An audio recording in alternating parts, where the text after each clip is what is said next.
बिस्मिल्लाहिर्रहमानिर्रहीम। दोस्तों, पहले भी रमज़ान की तैयारी के ताल्लुक़ से कुछ बातें अर्ज़ की गई हैं। आज भी रमज़ान की तैयारी के ताल्लुक़ से कुछ अहम बातें अर्ज़ करनी हैं ताकि हम ज़हनी तौर पर और बदनी तौर पर रमज़ान के लिए बिल्कुल तैयार हो जाएं। तो दोस्तों, एक काम तो हम ये करें कि रमज़ान से जो पहला महीना है, जो शाबान का महीना है, इस महीने के अंदर हम कुछ रोज़े रख लिया करें। अगर हमारे ऊपर क़ज़ा रोज़े हैं तो हम उनकी अदायगी कर लें, और अगर क़ज़ा रोज़े नहीं हैं तो फिर हम कुछ नफली रोज़े इस महीने में रख लें, ताकि हम ज़हनी तौर पर और बदनी तौर पर रमज़ान के लिए बिल्कुल तैयार हो जाएं, बिल्कुल फ़िट हो जाएं। इसी तरीके से दोस्तों, एक काम ये करें कि रमज़ान से पहले और पूरे रमज़ान में हम अपनी सेहत का ख़ास ख्याल रखें। बहुत सारे लोग रोज़ा रखते हैं लेकिन सेहत का ख़ास ख्याल नहीं रखते, जिसकी वजह से उन्हें रोज़ा रखने में दिक्कत और परेशानी का सामना करना पड़ता है। और कभी कभी तो सेहत का ख्याल न रखने की वजह से बहुत सारे लोगों को रोज़े छोड़ने पड़ते हैं, क्योंकि बीमारी उसकी बढ़ जाती है। तो दोस्तों, एक काम ये करना है कि अपनी सेहत का रमज़ान में और रमज़ान से पहले ख़ास ख्याल रखना है। अपने आप को रमज़ान के लिए बिल्कुल फ़िट करके रखना है। इसी तरीके से दोस्तों, वो लोग जिनको शुगर की बीमारी है, ब्लड प्रेशर की बीमारी है या कोई और दूसरी बीमारी है और वो उस बीमारी में रोज़ा रख सकते हैं, तो उनको चाहिए कि डॉक्टर के पास जाएं और उन्हें बताएं कि मुझे इस वक्त से इस वक्त तक रोज़ा रखना है, भूखा और प्यासा रहना है और मुझे रोज़ा बिल्कुल रखना है। मेरी दवाई का वक्त आप चेंज कर दें और मुझे बता दें, ताकि मैं पहले से ही तैयार हो जाऊं और दवाई की आदत रमज़ान के महीने से पहले ही डाल लूं, ताकि मेरा बदन इतने वक्त में भूखा रहना और प्यासा रहने को बर्दाश्त कर ले और मेरे बदन को आदत पड़ जाए। तो डॉक्टर से बताकर अपनी दवाइयों के वक्त को चेंज करा लें, बदल लें, ताकि इन लोगों के लिए भी रोज़ा रखना आसान हो जाए। इसी तरीके से दोस्तों, वो औरतें जो प्रेग्नेंट हैं और रोज़ा रख सकती हैं, तो वो भी अपनी डॉक्टरनी से बताएं कि मुझे रोज़ा रखना है, मेरी खुराक का, मेरी दवाइयों का आप वक्त चेंज कर लें और पहले ही चेंज करवा लें। रमज़ान से 8-10 दिन पहले चेंज करा लें और वो दवाइयाँ उस वक्त से उस वक्त तक खाएं, ताकि आपके बदन को दवाइयों की उस वक्त और उस वक्त आदत पड़ जाए और जब रमज़ान का महीना आए तो आपके लिए रोज़ा रखना आसान हो जाए।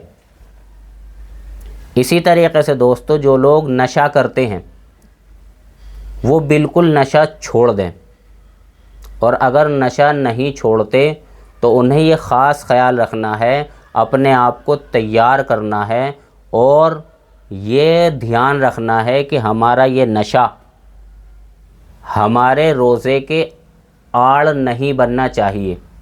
यानी ऐसा ना हो कि इस नशे की वजह से हमारा रोज़ा छूट जाए। जैसे बीड़ी का नशा है, सिगरेट का नशा है, तंबाकू का नशा है, पान का नशा है। बहुत सारे लोगों को इन चीज़ों की ऐसी लत लग जाती है जिसकी वजह से इनसे रोज़ा रखना इंतहाई मुश्किल हो जाता है। तो दोस्तों, अगर इसकी वजह से रोज़ा नहीं रखा जा रहा तो ये समझें कि फिर इन चीज़ों का वबाल और ज़्यादा बढ़ जाएगा। तो एक तो इस चीज़ को बिल्कुल छोड़ दें, और अगर नहीं छूट रही, नहीं छोड़ रहे, तो दोस्तों इन चीज़ों को, रोज़े की ये चीज़ हमारे लिए रुकावट नहीं बननी चाहिए। और दोस्तों, ये महीना बेहतरीन महीना है। इस महीने में हम इन चीज़ों को आसानी से छोड़ सकते हैं। भाई, रमज़ान के महीने से पहले इन चीज़ों को हम कम कर दें और रमज़ान के महीने में और ज़्यादा कम हो जाएगी, और जैसे ही रमज़ान का महीना ख़त्म होगा आप पक्का इरादा करें, आपसे बिल्कुल छूट जाएगी। بہت سے لوگ جو ان چیزوں کا استعمال کرتے ہیں وہ ان کی زبان پہ صرف یہ رہتا ہے کہ نہیں چھوٹ سکتا، نہیں چھوٹ سکتا، نہیں چھوٹے گا۔ میں یہ کہتا ہوں کہ انہیں یہ کہنا چاہیے کہ میں چھوڑ سکتا ہوں، میں چھوڑ دوں گا، میں چھوڑ کر دکھاؤں گا۔ تو دوستو انتہائی آسان ہے، ہر آدمی اس کو چھوڑ سکتا ہے اور انتہائی آسانی کے ساتھ چھوڑ سکتا ہے۔ تو ہمیں ان چیزوں کو چھوڑنا ہے تاکہ یہ چیزیں ہمارے رمضان کے روزہ رکھنے میں رکاوٹ نہ بنے۔ بالکل ان چیزوں کو چھوڑ دیں۔ اسی طریقے سے دوستو بہت سارے آدمیوں کو چائے کی عادت ہوتی ہے، اور ایسی عادت ہوتی ہے کہ جس کی وجہ سے ان کے لیے روزہ رکھنا انتہائی مشکل ہو جاتا ہے۔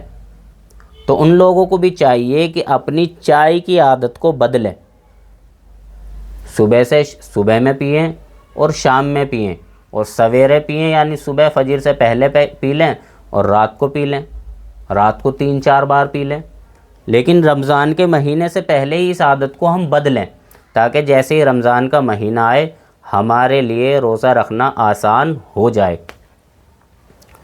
اسی طریقے سے دوستو وہ لوگ جو مالک ہیں ان کو چاہیے کہ اپنے نوکروں کو اس مہینے میں تھوڑی مہلت دے تاکہ ان کے لیے عبادت کرنا آسان ہو جائے۔ اور دوستو جو نوکر ہیں ان کو بھی یہ چاہیے کہ اپنے روزے کو اپنی غلطی کی آڑ نہ بنائیں کہ بھئی صبح دیر سے کیوں آئے، کہ تمہیں تو پتہ روزے چل رہے ہیں، میں صبح سویا تھا، آنکھ ہی 10 بجے کھلی۔ اچھا بھئی نماز پڑھ کے 15 منٹ 20 منٹ میں آنا تھا تجھے، اتنی دیر سے کیوں آیا؟ کہ بھئی میں قرآن پڑھنا شروع کر دیا تھا میں نے۔ تو دوستو نوکروں کو بھی اس بات کا دھیان رکھنا ہے کہ وہ بھی مالک نے رعایت دے رکھی ہے تو اس کا ناجائز فائدہ نہ اٹھائیں۔ آپ رات میں قرآن پڑھ لیں، تہجد میں قرآن پڑھ لیں، فجر میں قرآن پڑھ لیں، تو اس بات کا دھیان رکھیں۔ یا پھر آپ مالک سے کہیں کہ جی مجھے 1 گھنٹہ پہلے آپ چھٹی دے دیں اور اس وقت کی چھٹی کے آپ پیسے کاٹ لیں اور میں گھر جا کر عبادت کر لوں۔ تو مالک بھی رعایت دے اور نوکر بھی ناجائز فائدہ نہ اٹھائے۔